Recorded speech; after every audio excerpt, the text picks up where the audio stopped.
Queridísimos amigos y hermanos de este tiempo final de nuestra humanidad, continuando con estos temas trascendentales del conocimiento superior, traigo para compartir con la humanidad entera, no importa la raza, el color, el credo, su posición, nada, con la humanidad entera, estos temas trascendentales del conocimiento supremo que nos entrega el avatara de esta última era de nuestra humanidad, el muy venerable y respetable superhombre Samael Aún Weor. Él nos trae ahora un tema como tan cotidiano que ni le prestamos la atención debida, y se trata del sacramento sagrado del bautismo, realizado por él y explicado por él en una criatura hace más de 30 años allá en la Ciudad de México, donde él vivió largo tiempo y donde desencarnó en el año de 1977, en diciembre del año de 1977.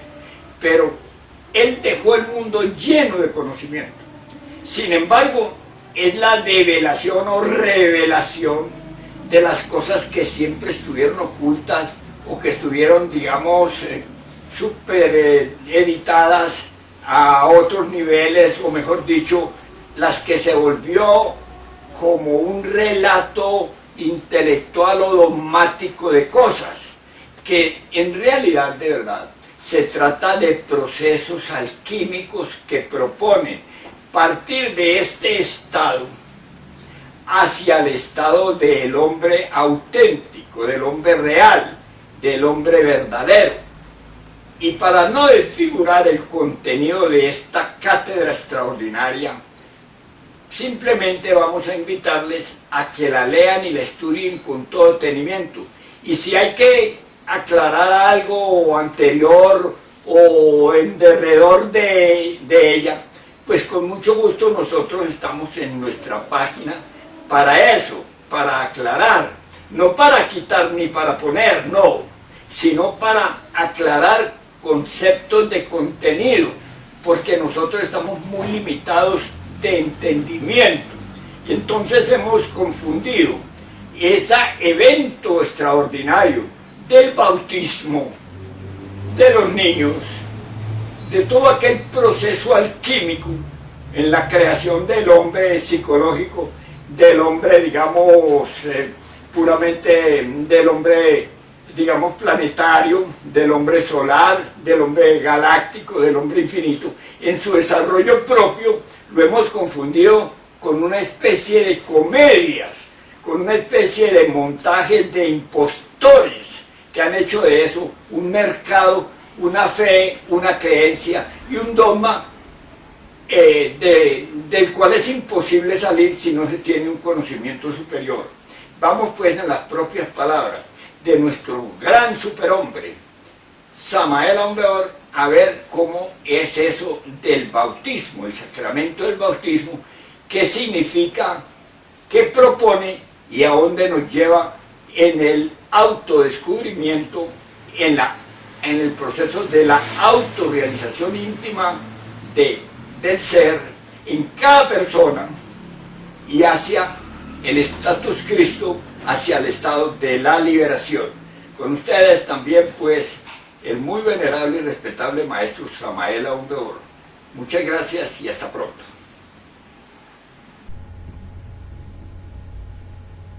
Espero que todos pongan el máximo de atención. Hoy vamos a hacer un bautismo del niño, ¿no? ¿Cómo va? Muy bien. ¿Cómo se va a llamar? Michael. Michael, pues. Es necesario comprender lo que es el bautismo en sí mismo. Obviamente el bautismo es un pacto de magia sexual. Si se le va a bautizar el niño, con mucho gusto. Si él cumple con ese pacto más tarde, el bautismo le quedará sirviendo.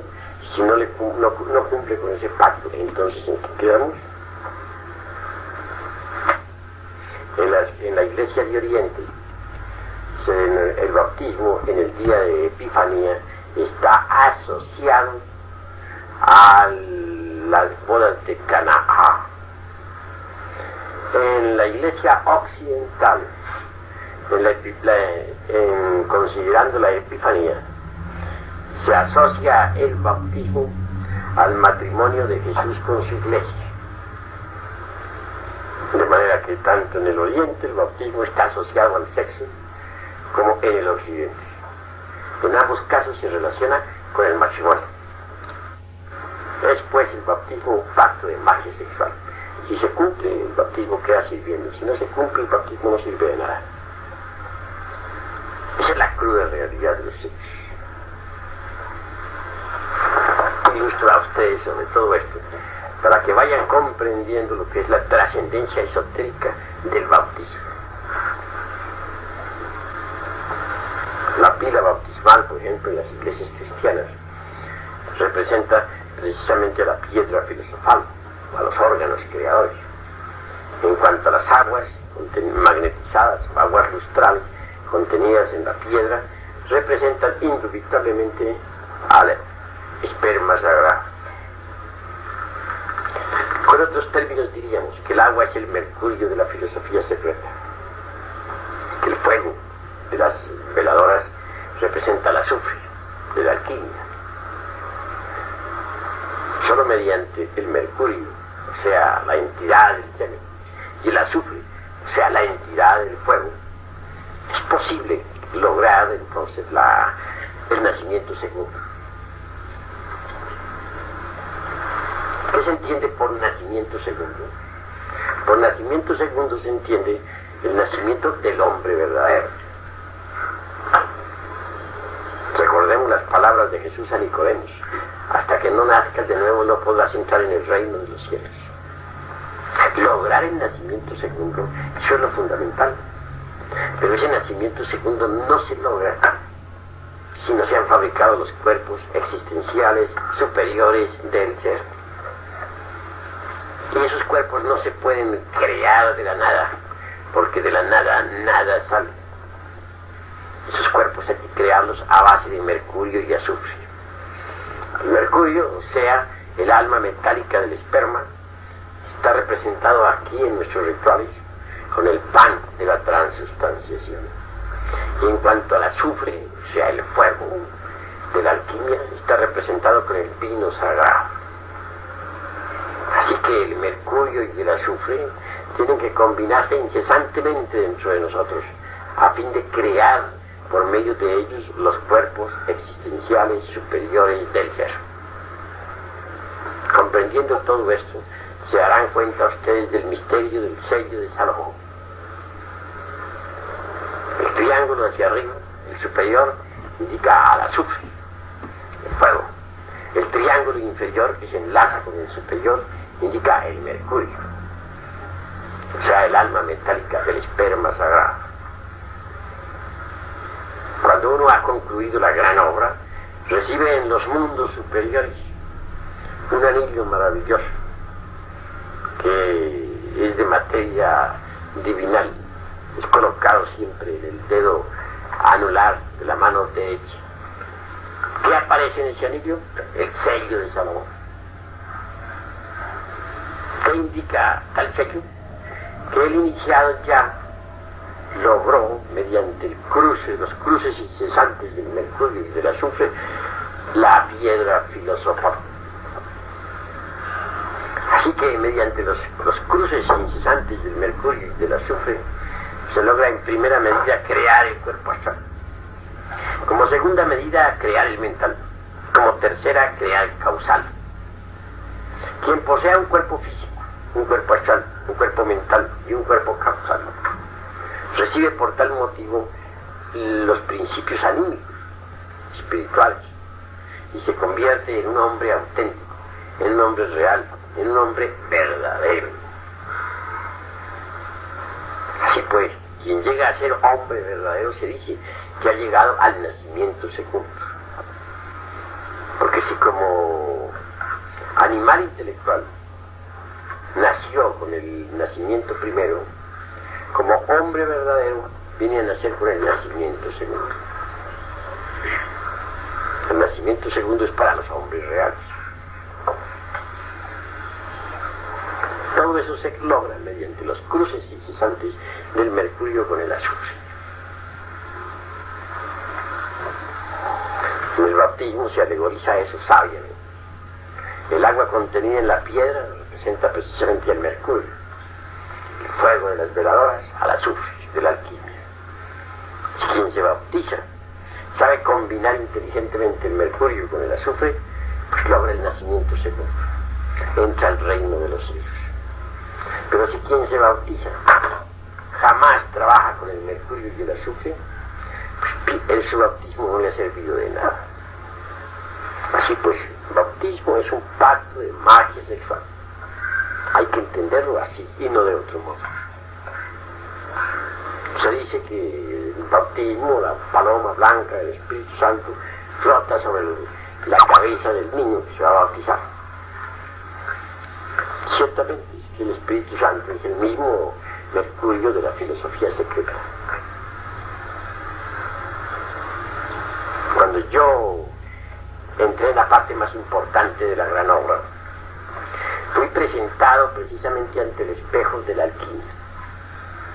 Allí vi en el cristal reflejado mi propio mercurio.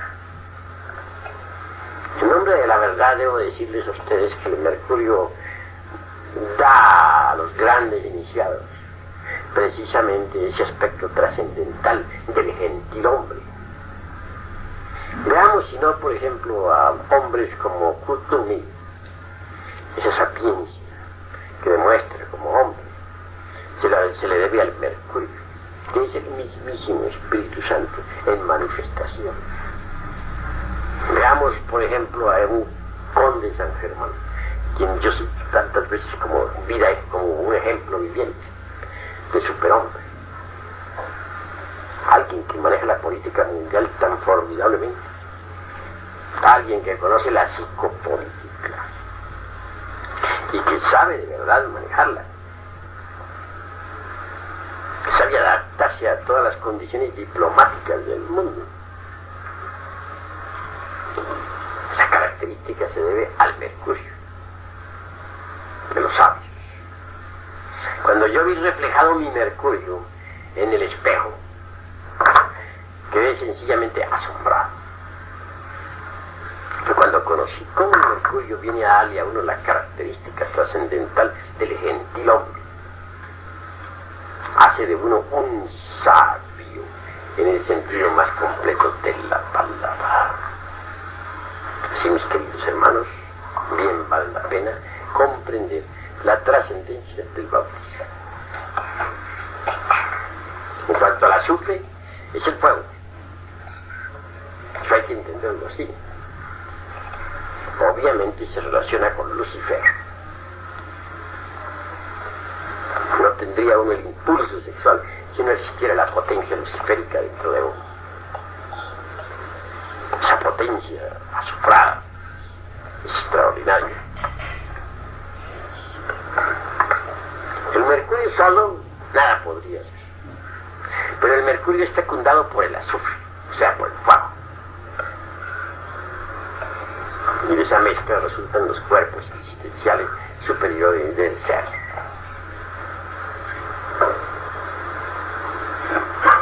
Es bueno ir entendiendo todas estas cosas para saber valorar el bautismo. Y es bueno no olvidar por qué motivo las iglesias cristianas, tanto de Oriente como de Occidente, con la cuestión esta de epifanía, o sea, la ascensión del Crestos cósmico en nosotros, relacionan siempre al bautismo con el matrimonio. Realmente una iglesia, por muy santa que sea,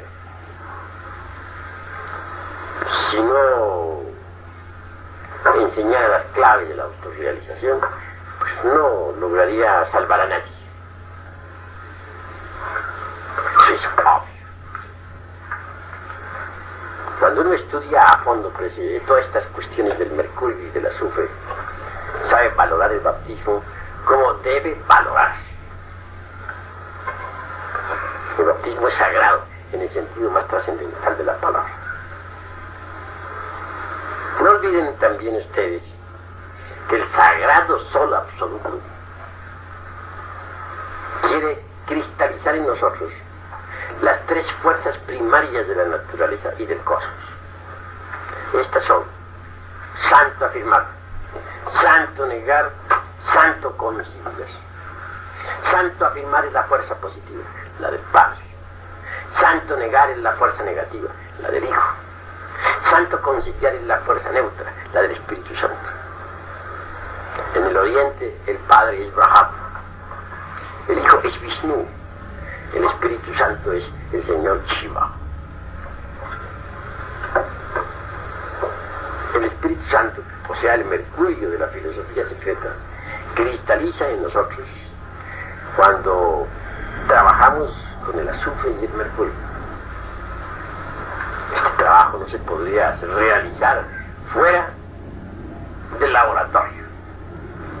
Hay que saber mezclar las distintas partes del mercurio con las distintas partes del azufre. Pero esto es dentro del laboratorio. Y ese laboratorio es el organismo humano. De manera que el mercurio, o sea, el alma metálica del esperma, se combina inteligentemente dentro de nuestro propio laboratorio. Se combina con el azufre. El resultado de esa combinación viene a ser formidable. El primer resultado sería el nacimiento del cuerpo astral en el hombre.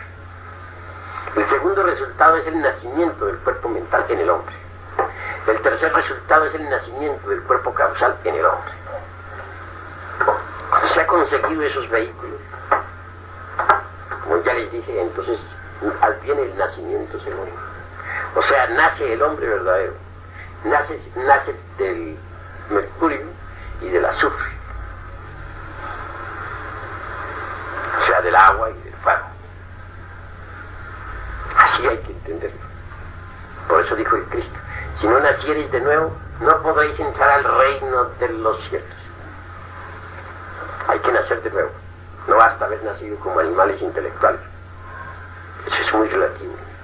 Ahora necesitamos nacer como hombres, pero como hombres verdaderos. Y el hombre verdadero nace del azufre y del mercurio, tal como se enseña siempre en el bautismo. Si no se cumple con ese sacramento, de nada sirve la bautizada. ¿De qué sirve? De nada. Así, mis queridos hermanos, bueno, que ustedes vayan entendiendo estas cosas. Ahora bien, en todo hay reglas y medidas. La justicia es algo muy sagrado y existe. Los antiguos alquimistas representaron la justicia por una criatura inefable, una especie de reina, diosa, con una balanza en su diestra, en ella tiene algunos pesos que son necesarios para poder balancear a la balanza. Está parada sobre una piedra cúbica, que es la piedra filosofal. Lleva naturalmente la túnica blanca. Encima de la túnica está la púrpura, el manto, y está tocada la cabeza con una corona de oro. También lleva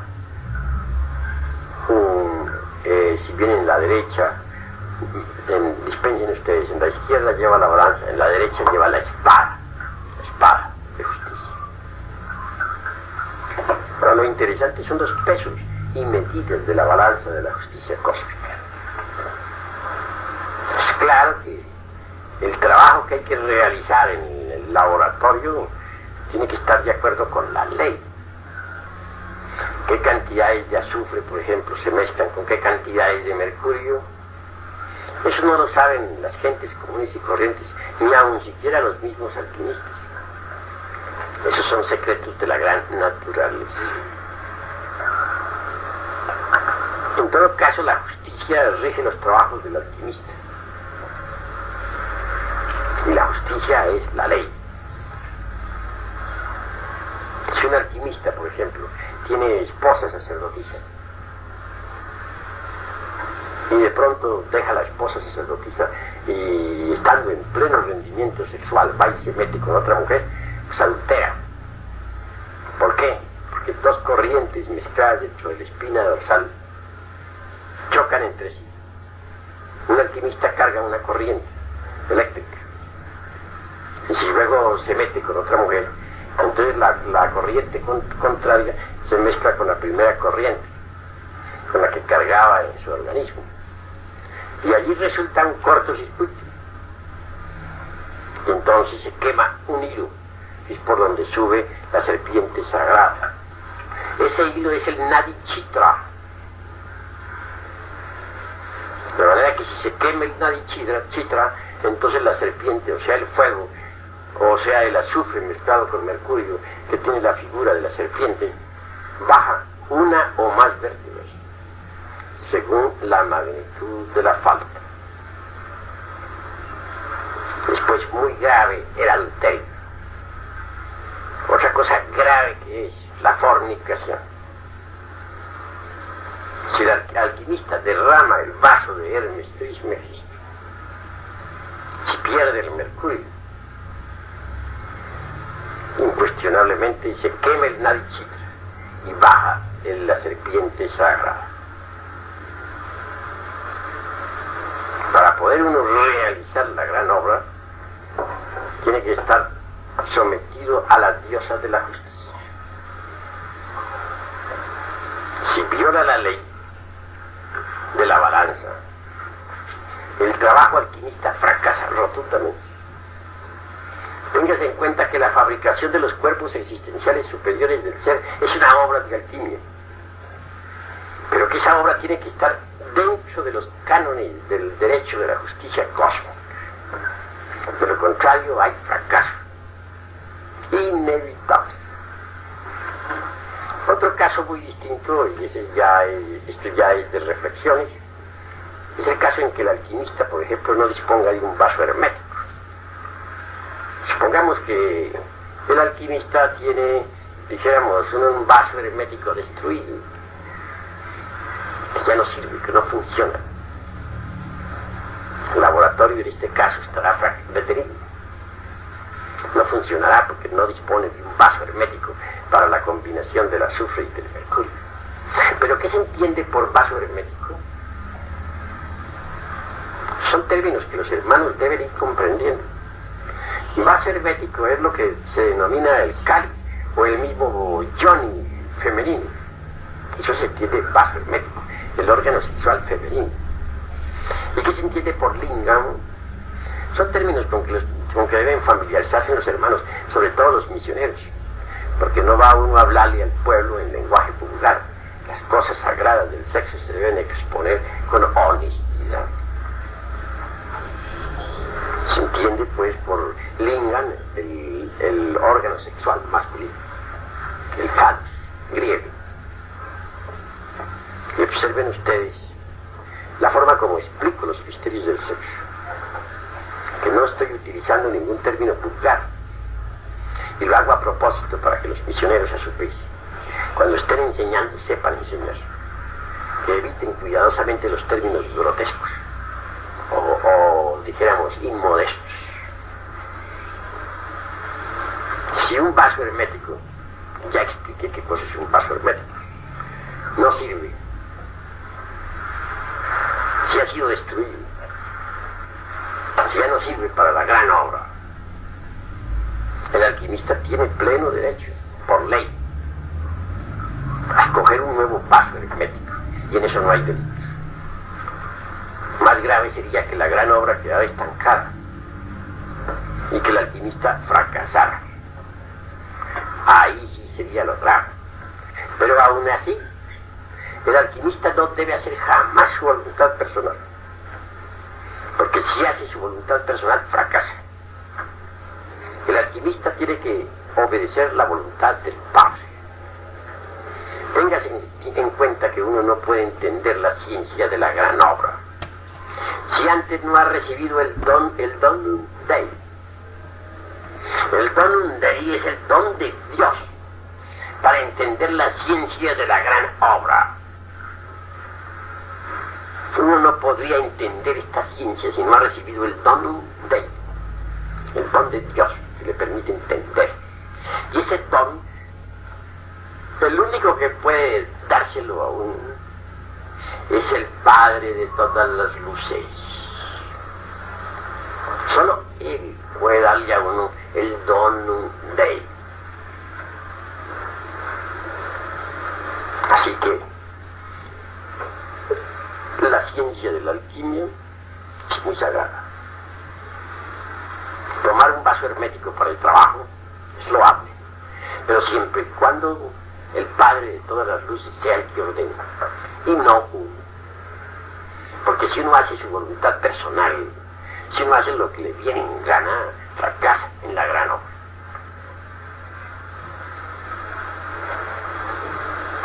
Son puntos muy importantes en relación con la alquimia y puntos muy importantes en relación con el bautismo. Porque cuando se habla de bautismo y de alquimia, se habla de lo mismo. El bautismo es un pacto de magia sexual. Así pues, el bautismo encierra en sí mismo una fórmula, la extraordinaria fórmula de la alquimia.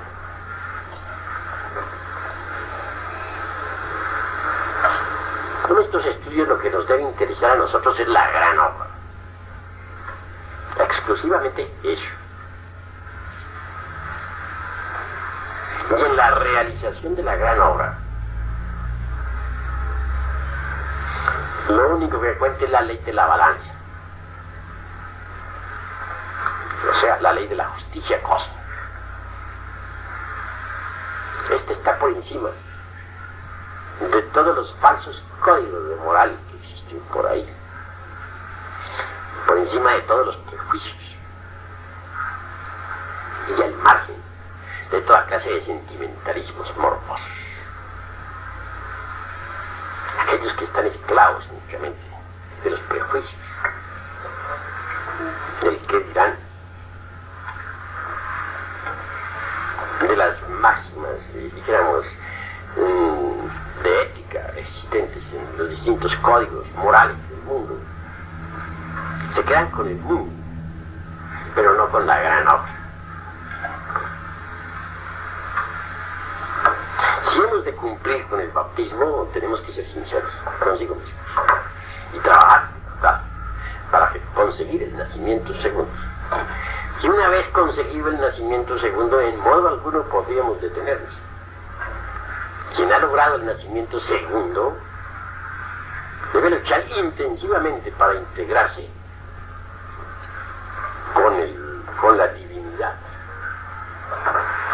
Si un hombre no se integra con la divinidad, tarde o temprano tendrá que involucionar entre las entrañas de la tierra. No se integran con la divinidad los hombres que no eliminan los agregados psíquicos inhumanos que en nuestro interior cargamos.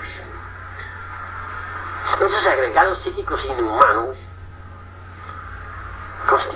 son mercurio seco.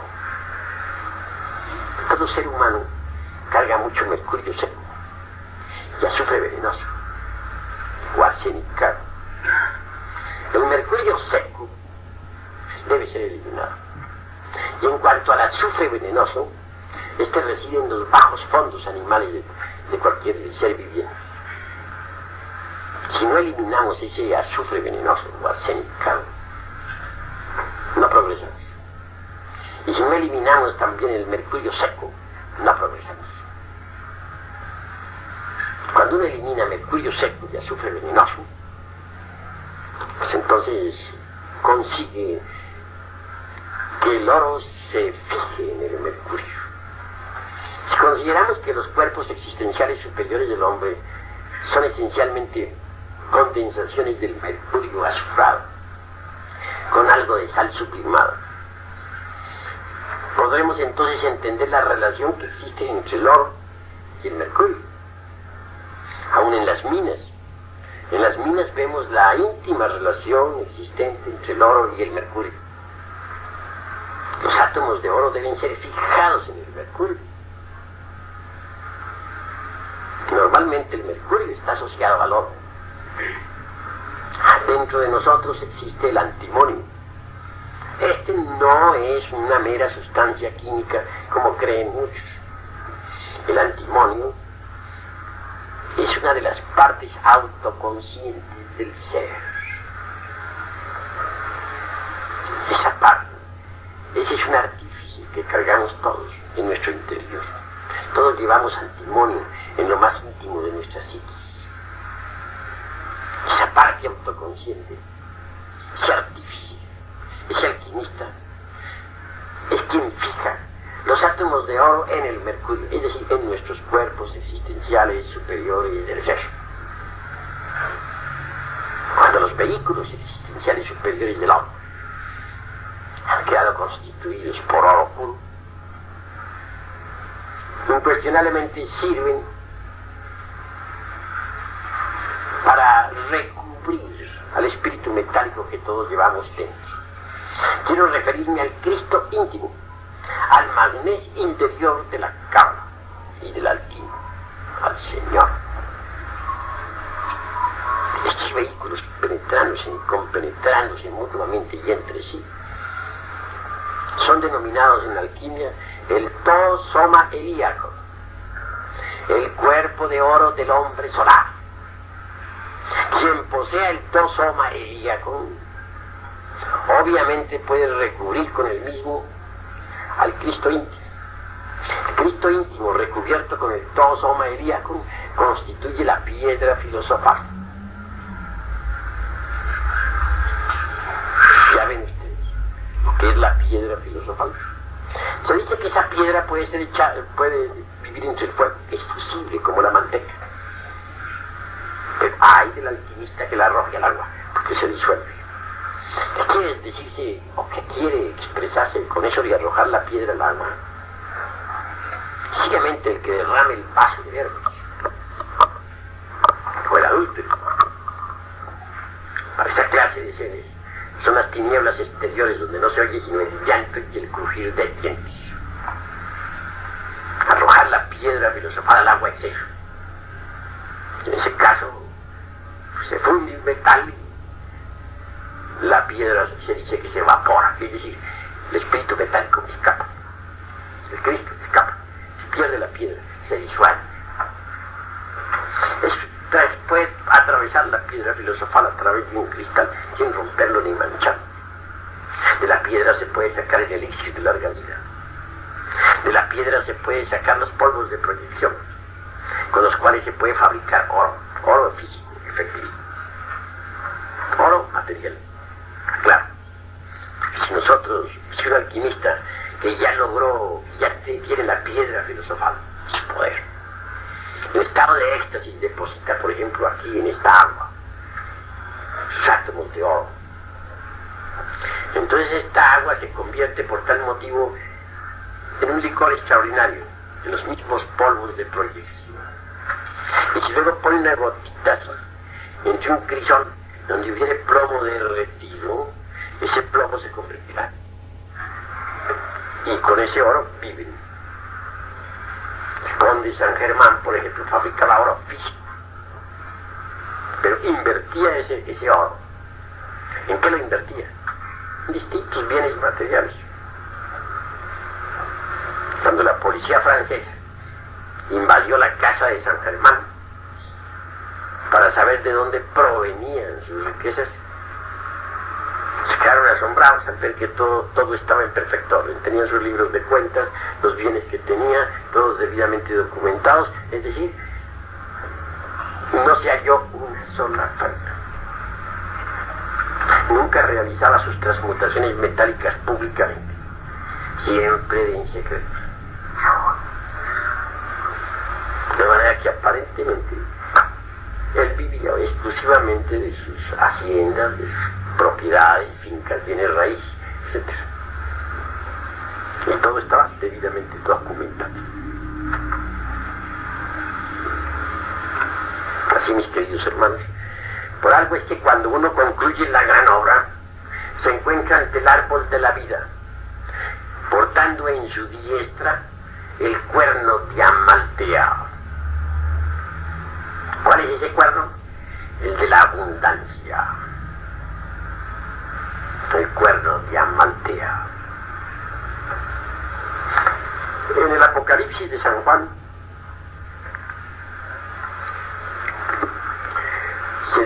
se le dice a las gentes, te sientes grande, te sientes rico. Bueno, eso sería muy largo citarlo, pero poco más o menos les digo el sentido de las palabras.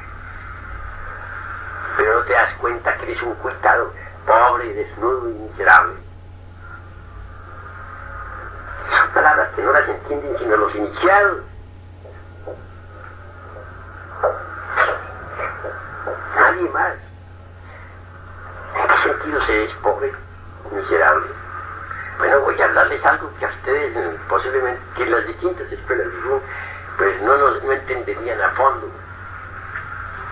El oro es el que manda, mis queridos amigos. El oro y nada más que el oro. En el mundo físico vemos que un individuo que tiene mucho dinero manda con su dinero. Así digamos lo que digamos, manda. Si nosotros no tuviéramos con qué pagar esta casa, ¿qué sucedería? Eso sería así. Para acá, se ponen de patitas en la calle, ¿verdad? Bueno, total que la cruda realidad de los hechos es esa, físicamente. Pero bueno, dirán ustedes, ¿pero qué tiene que ver esto con lo esotérico, con lo espiritual, con lo trascendental, con lo divinal? ¿No es acaso que el maestro está materializando, mentalizando la enseñanza? No, mis amigos, no es eso. La cruda realidad de los hechos es que si nosotros no tenemos oro en nuestros cuerpos existenciales superiores del ser después de haberlos fabricado, somos unos cuitados como nos trata el Apocalipsis, de desnudos, de cuitados, de pobres, de miserables. Es verdad. San Germán no hubiera podido hacer oro si no hubiera tenido oro adentro. ¿Dónde lo tenía? Pues en sus cuerpos, su aura. Oro de la mejor calidad. Oro cual ninguna de las minas de la tierra puede producir. Entonces, en síntesis, alquimista, ¿qué es lo que queremos nosotros? Estamos reunidos aquí en tercera cámara. ¿Qué buscamos? Les voy a ser sincero. Fabricar oro. El que no sabe hacer oro no sabe nada, aunque se haya metido en la cabeza millones de volúmenes. Si no sabe hacer oro, es un ignorante. Nada sabe. Fabricar oro. ¿Pero dónde lo vamos a fabricar? Pues en los cuerpos existenciales superiores del ser. Queremos vehículos de oro puro, con los cuales poder recubrir la presencia del Logos en nosotros. Eso es lo que queremos. Cada uno en su interior carga un templo. Ya vimos el caso de nuestra noble madrecita Dolores. Bueno, ya platicábamos sobre el asunto de un templo. Ese templo es de ella. Lo carga. Ese es su templo. Cualquiera puede visitar. Yo tengo mi templo. También lo tengo. Y ustedes en las calles se proponen visitar mi templo, pueden visitarlo. Pero no se olvide que cuando ustedes entren en ese templo han entrado en mi conciencia. Yo cargo el templo aquí, se proyecta en los mundos superiores. ¿En qué forma se proyecta? Como una catedral verdaderamente. Si les digo que esa catedral, pues, todos los objetos son de oro, no estoy exagerando. Obviamente sí es. Pero para fabricar ese oro de la catedral, del alma, he tenido que trabajar en la forja de los hijos. Eso es obvio. En el laboratorio. En el oratorium del tercer logos. Digo del tercer logos, no lo olviden ustedes. ¿Por qué digo del tercer logos? A ver quién me responde. Espíritu Santo. Correcto, Espíritu Santo. que tan asociado está al bautismo. Eso es indubitable. Pero hay que saber entender eso. Cualquiera de ustedes puede visitar en cuerpo parcial la catedral del maestro Samael Aumbeor. Se hallará, ahí está. No falta claro sobre el altar, el cáliz. Y no faltará jamás sobre el altar de un maestro el cáliz, que es el mismo vaso hermético. Si faltara, el templo estaría triste, pobre, miserable. ¿Cómo ir a faltar sobre el ara? El santo grial. Eso sería un absurdo. En ningún templo de misterios mayores falta el santo grial. Eso es indubitable. ¿Ustedes saben cuál es el santo grial? Creo que sí saben, algunos. Es el mismo vaso hermético. Hasta los dioses, los templos de los dioses, está el santo grial. En ese vaso hermético colocan los judíos el maná del desierto.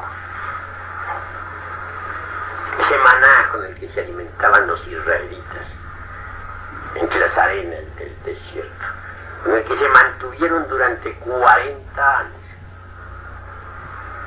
Pero ¿por qué tenía que estar precisamente en el gomor, la copa, el vaso hermético, el maná del desierto con el que se alimentaban los judíos? Ahora, ténganse en cuenta que ese vaso está a su vez colocado dentro del arca de la alianza. También está ahí la vara de Aarón, o sea, el lingam generador, y las tablas de la ley. Con estos documentos todo lo que he dicho. En cuanto a los querubines, la Blavatsky dice que 2 querubines se tocaban con sus alas sobre el arca de la ciencia, y que se hallaban en la actitud del hombre y de la mujer durante la copa. El Parleri sostiene que son 4 querubines que se tocaban con sus alas, masculino y femenino. De todas maneras se coincide en que los querubines masculinos y femeninos se tocaban con sus alas y que se hallaban en la actitud de la cópula química durante en el Sanctum Sanctorum. Los soldados de Nabucodonosor rey, cuando invadieron el templo de Salomón, lo destruyeron, vivieron antes previamente el arca de la ciencia, dijeron: este era el Dios que vosotros los judíos adorabais tanto, este era el Dios de tanta castidad y santidad que vosotros mencionabais. Claro, rápidamente acabaron con todo. Destruyeron el templo de Jerusalén. Sí, mis queridos hermanos, no entendieron. Pero bueno, no nos salgamos del tema. ¿Por qué el maná con el que se alimentaban los judíos en el desierto tenía que estar en la copa o gomor? Si explico, sencillamente el maná es el néctar de la inmortalidad. Es néctar sagrado. No está en otra parte, sino en el vaso hermético. Y el vaso hermético está dentro del arca de la ciencia. Si los dioses no tuvieran el maná del desierto, porque la vida es un desierto cuando se renuncia a la verdadera felicidad, nirvana. Pues hombre, teniendo cuerpo físico, sus cuerpos físicos se envejecerían y morirían. Entonces ellos necesitan de ese vaso hermético en el cual está contenido el maná.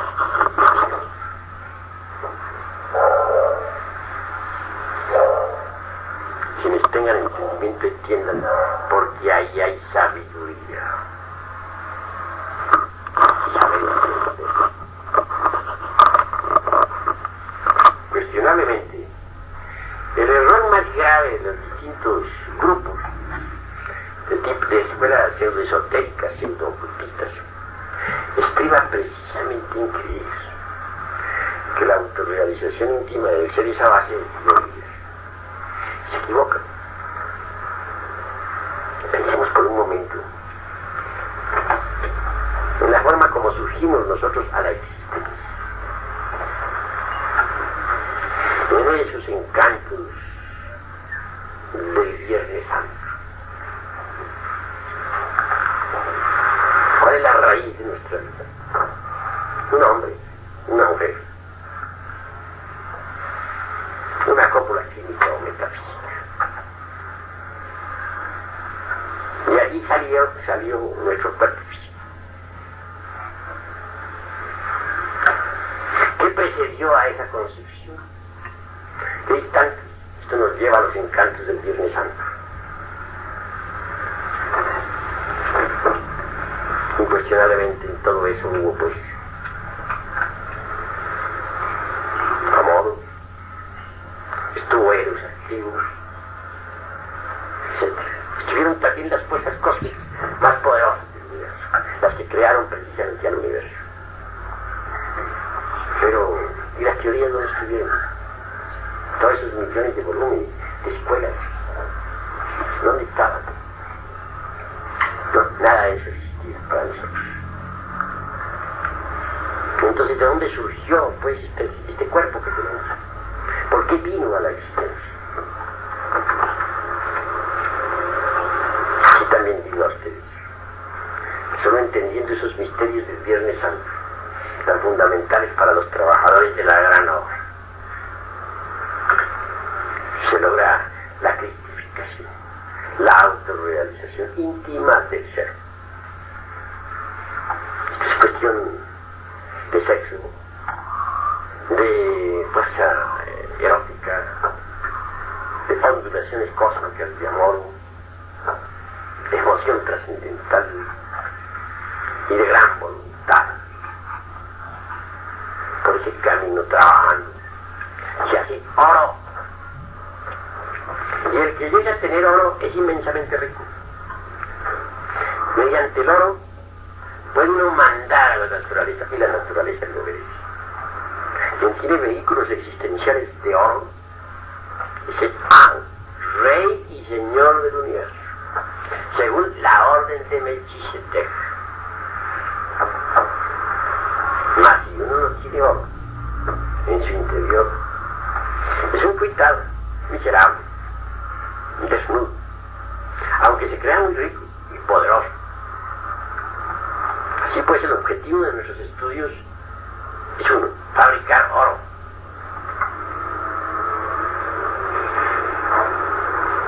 Se llega a fabricar oro cuando se conoce el misterio del bautismo, que, como les he dicho, es un pacto de magia sexual. Bueno, mis queridos hermanos, hasta aquí la plática de esta noche. Pero, eso sí, tienen todos perfecto derecho a preguntar, porque no quiero que queden con dudas de ninguna especie, y lo que no hayan entendido será explicado. ¿Cómo se puede percatar de la destrucción del vaso hermético del Lingam? Pero repite que no puse atención. ¿Cómo podría uno percatarse cuando ha llegado a la destrucción del Lingam o el vaso hermético? Los hechos son hechos, y ante los hechos tenemos que rendirnos. Si, por ejemplo, un hombre quiere trabajar con su esposa sacerdotisa, y el estado de salud o el estado fisiológico de ella no sirve para eso, si ya pasó sus funciones sexuales, si ya no puede trabajar, se dice que el vaso hermético ha sido destruido. Y así se representa en alquimia, vaso hermético destruido. ¿Alguna otra pregunta? Venerable maestro, ¿cómo se entendería en que usted dice de que el mercurio seco son mayores y en el caso del azufre arsenicado, qué sería? ¿Y cómo se logra destruir eso? El azufre arsenicado es el fuego venenoso animal que todo el mundo carga en sus infiernos atómicos. Un fuego bestial, inmundo, abominable. Todo ser humano lo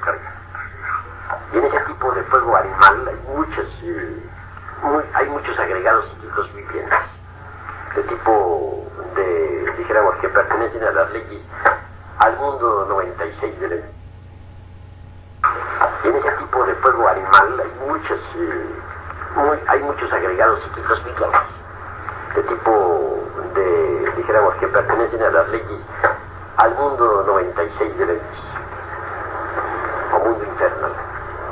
¿Cómo se elimina ese azufre venenoso o arsenicado? Pues hombre, trabajando en forma pura y limpia, eliminando el mismo mercurio seco, por el mismo camino que he eliminado el azufre venenoso. Al eliminarse el mercurio seco, el azufre venenoso queda eliminado de hecho. Eso es todo. Gracias, general. Hable. General, el vaso hermético destruido de una persona no puede ser ya reconstruido. Si no será reconstruido, ¿cómo esa persona puede trabajar en una gran obra? Sí, entiéndese por vaso hermético, en este caso, alquimista, el Johnny, que como se sabe no es el Linga. Me refiero al Johnny. Un Johnny destruido no sirve para la gran obra. Si un alquimista tiene en su laboratorio un vaso y se le rompe, pues tiene que conseguir un nuevo vaso. Pero como quiera que las leyes son muy sagradas, sucede que el primer vaso está cargado de cierta fuerza, de cierta radiación. Y esa radiación ha impregnado al alquimista. Se hace necesario que pase un tiempo, no menor de 3 años, para que el alquimista pueda conseguir un vaso nuevo, si es que no tiene un cortocircuito dentro de su sistema central espiritual, porque un cortocircuito puede quemarle un alambre del laboratorio, y en este caso el fuego, el azufre y el fuego, el azufre y el mercurio baja, desciende y se pierde, y hay hasta una reducción metálica. En otros términos se diría que el alquimista se ha ido de cabeza al abismo. Y en el caso, maestro, específicamente, quien posea, digamos, el elemento que tengas un vaso, pues, dañado, no puede trabajar en la gran obra. Repite, con más claridad. O sea, el elemento femenino tiene sus órganos creadores, no, digamos, lo tiene dañado, no atrofiado, está dañado. Pero entonces, esa persona, ese elemento femenino está trabajando en la gran obra. ¿Cómo puede conservarse el daño? Pues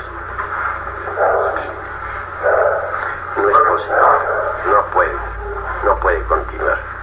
Es como si el elemento masculino, el alquimista, destruyera su linga generador. En este caso tampoco puede trabajar en la gran obra. ¿Cómo haría? Necesitaría cambiar de cuerpo para que trabajar. Es decir, si el Lingam generador que ha destruido, ¿cómo trabaja? ¿Cómo trabajaría, por ejemplo, un individuo a quien le castraran? En este caso, pues hay un fracaso. A ver, ¿por qué causas se dañaría el vaso hermético? puede dañarse por accidente, puede dañarse por la edad, puede dañarse por el karma. Si no, pues no sirve ese vaso para el laboratorio, pues el alquimista tiene que utilizar un nuevo vaso hermético. Y en eso no hay delito. El delito hubiese si el alquimista, teniendo un vaso correcto, hermético, menospreciara tal vaso y lo tirara afuera para tomar uno nuevo. En eso sí habría delito. Venerable maestro, y en caso de que fuera lo contrario, que a la mujer se le dañara, por ejemplo, el lingam para trabajar. Pues en mujer está trabajando con un varón idóneo, todo marcha bien. Si el varón no le sirve, pues todo marcha mal. Y se operaría igualmente como operaría el alquimista en el caso citado, ¿no? Pues la ley, la justicia humana misma, tiene sus postulados. Si un hombre, por ejemplo, es impotente y la mujer se queja ante la ley, pues indubitablemente recibe carta de divorcio. Eso es obvio. Si un hombre no cumple sus deberes para con la mujer, sus deberes sexuales, y la mujer se queja, eso es motivo más que suficiente para divorcio. Así pues, si una mujer está trabajando en la gran obra y no sirve el alquimista, no dispone ella de un lingan generador, de una lanza para los misterios, de una lanza con la cual pueda combatir a los agregados psíquicos, de una lanza con la cual puede herir el costado de Lucifer. Pues en ese caso, pues se encuentra ella ante un dilema, o ante el dilema de tener que desposarse nuevamente con un alquimista idóneo, o ante el dilema de tener que aguardar hasta una futura existencia. En tal caso, cualquiera de esas dos resoluciones resulta justa.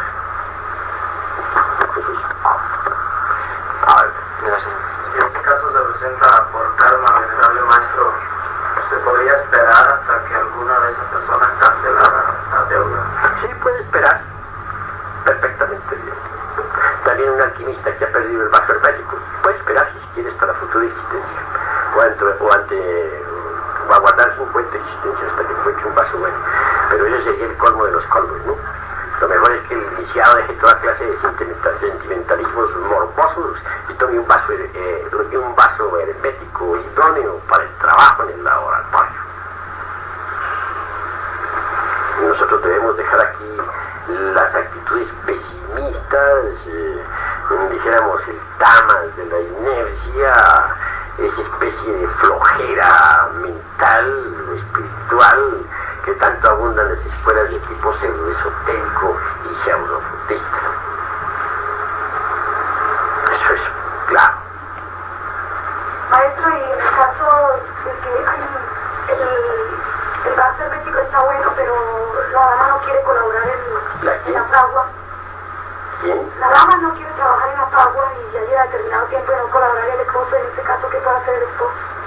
Pues hombre, para eso el vaso está bueno, pero si ya no quiere trabajar en la gran obra, si no le da por trabajar, es un término un poco más duro, pero le saldría del concepto cátedra, naturalmente no le queda más remedio al alquimista sino buscar un vaso hermético idóneo que sirva, alguien que colabore, que coopere.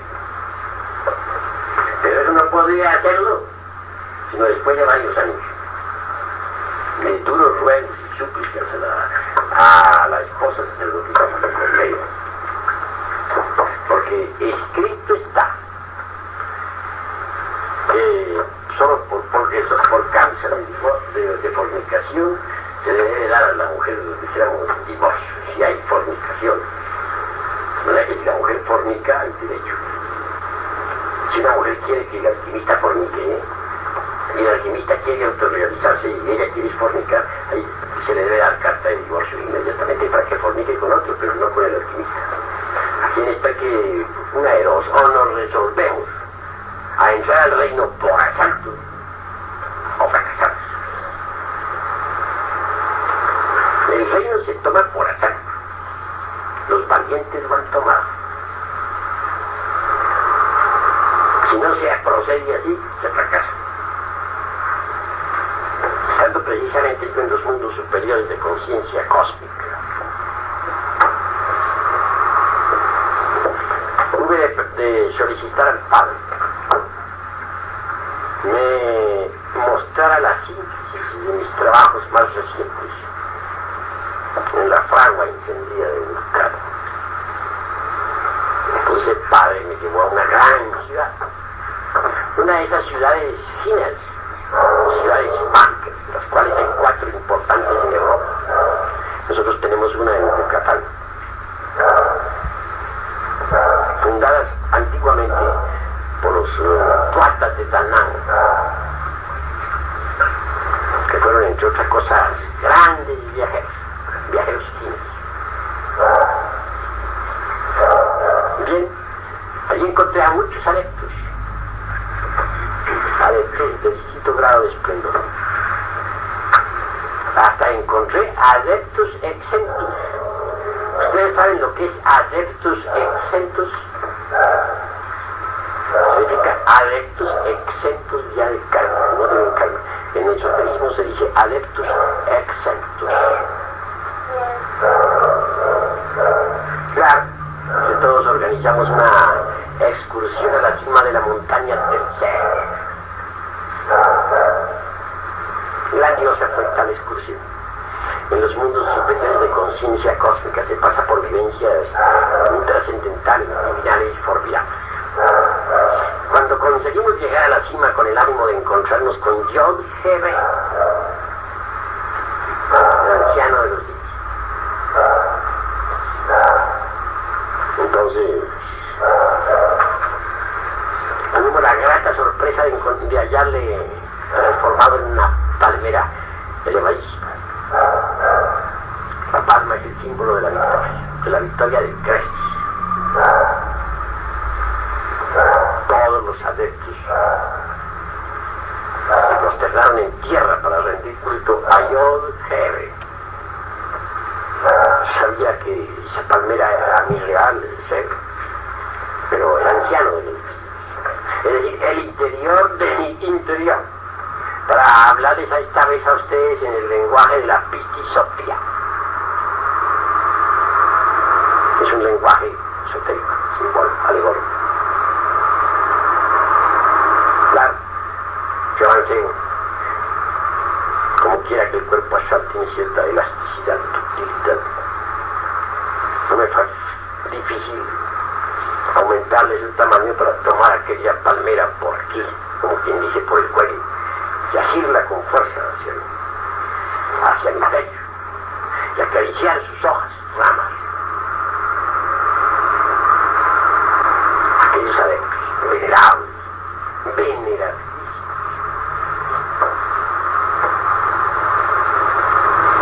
me miraron con terror. No se oyó sino un clamor. Se asombraron al ver cómo tomaba yo al anciano de los días, nada menos, en esa forma. Más luego la palmera se transformó en una gran torre, la torre de mi templo interior, de mi propia catedral. Esa torre corresponde a la cabeza de lo divinal. Estaba tatuada de toda llena de piedras preciosas. Los ojos eran los de la misión.